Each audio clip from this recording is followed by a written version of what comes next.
The United Nations has once again postponed the release of a report into Israel's deadly raid on a Gaza-bound aid flotilla in 2010.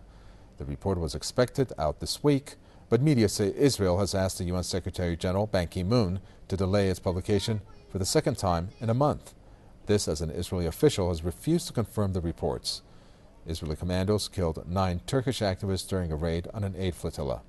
Relations between Turkey and Israel soured after the attack, and Ankara has demanded a formal apology from Israel. It also wants Tel Aviv to compensate the families of the victims in the attack and to lift the Gaza blockade.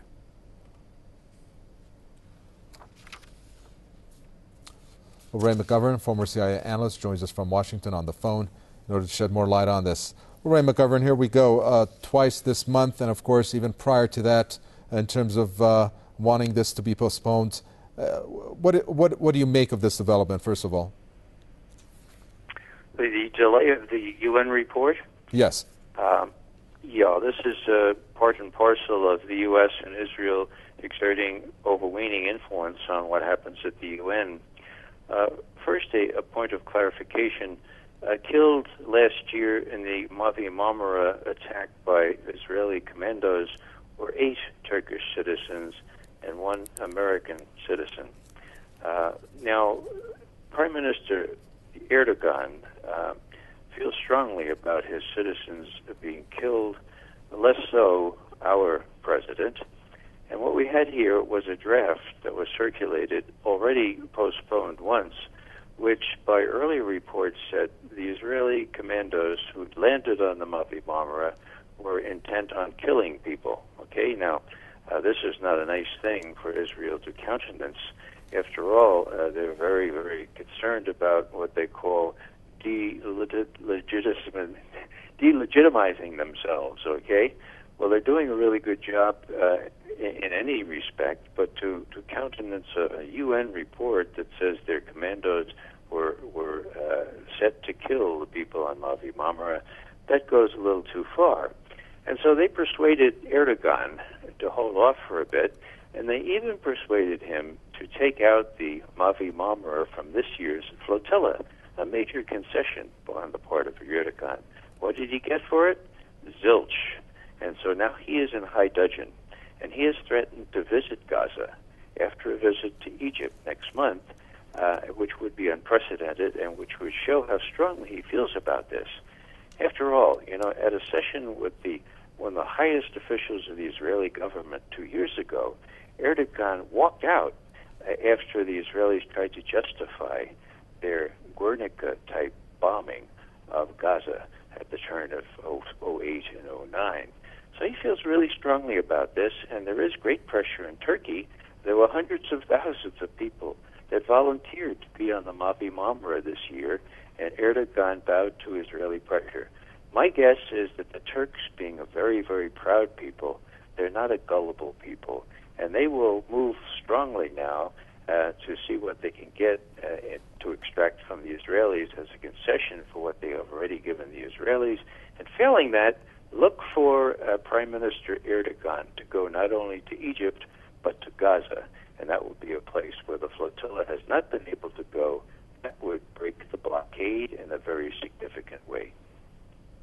Rэй Макgovern, overall, when we look at what this report was, the UN Human Rights Council's International Independent Fact-Finding Mission in a 56-page report clearly found that the Israeli commandos were using basically too much force, in which the Council found clearly unlawful. Now, is this just a matter of time before this is disclosed? And then overall, doesn't this make UN's credibility come under question time and again when it comes to Israel? Well, you know, if further proof were needed of the lack of credibility when we talk about U.S. knee-jerk support for Israel, yeah, this would provide further evidence. After all, this is a unique case. We have eyewitness reports. We have video showing exactly what happened, showing the commandos from the Israeli helicopters repelling and then landing from, and not only on the Mavi Marmara, they landed on all the boats, okay? Now, we were briefed, we of the U.S. boat to Gaza the audacity of hope that was bottled up in Athens because of Israeli and U.S. pressure. We were briefed by people who had been on the Mavi Marmara the year before and had eyewitnessed firsthand what had happened. One was a Norwegian activist who gave us an hour briefing on exactly what he said, to include some video. So the U.S. and Israel can dissemble, they can deny, and they can issue all kinds of explanatory reports, but pictures are worth 1,000 words.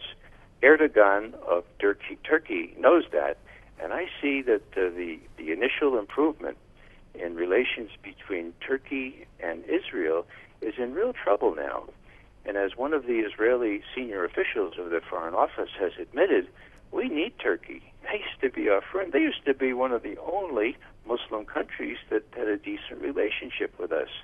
The Israelis have now lost Egypt, they have now lost Turkey, and they have Palestinians adopting a new, very inventive method of resistance called civil disobedience, unarmed disobedience on all their borders. Mm-hmm. So the Israelis are running very scared now. They don't know what to do, but they have been successful, at least this week, in postponing yet again the report that shows that there was an unprovoked attack with 8 Turkish and 1 U.S. citizens killed. Very good. Thank you very much. We're going to have to leave it there. Rэй Макговерn, former CIA analyst there with Washington.